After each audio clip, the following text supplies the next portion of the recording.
सालों पहले एक घंटाघर में टिंकू चिड़िया अपने माता पिता और 5 भाइयों के साथ रहती थी। टिंकू चिड़िया छोटी सी थी।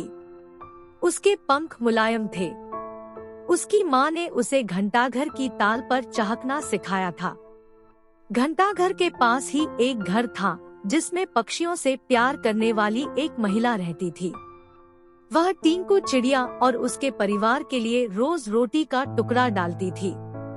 एक दिन वह बीमार पड़ गई और उसकी मौत हो गई।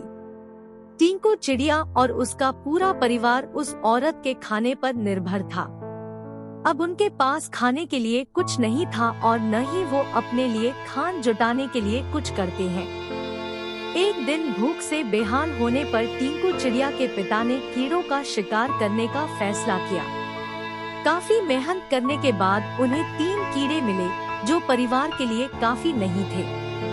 वे 8 लोग थे, इसलिए उन्होंने टिंकू और उसके 2 छोटे भाइयों को खिलाने के लिए कीड़े साइड में रख दिए। इधर खाने की तलाश में भटक रही टिंकू, उसके भाई और उसकी माँ ने एक घर की खिड़की में चोंच मारी ताकि कुछ मिल जाए, लेकिन कुछ नहीं मिला। उल्टा घर के मालिक ने उन पर राख फेंक दी, जिससे तीनों भूरे रंग के हो गए। उधर काफी तलाश करने के बाद टिंकू के पिता को एक ऐसी जगह मिली जहां काफी संख्या में कीड़े थे। उनके कई दिनों के खाने का इंतजाम हो चुका था। वह जब खुशी खुशी घर पहुंचा तो वहां कोई नहीं मिला। वह परेशान हो गया।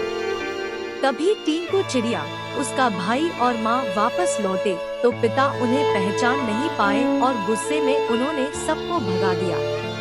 टिंकू ने पिता को समझाने की काफी कोशिश की। उसने बार बार बताया कि किसी ने उनके ऊपर रंग फेंका है, लेकिन टिंकू के हाथ असफलता ही लगी। उसकी माँ और भाई भी निराश हो गए, लेकिन टिंकू ने हार नहीं मानी।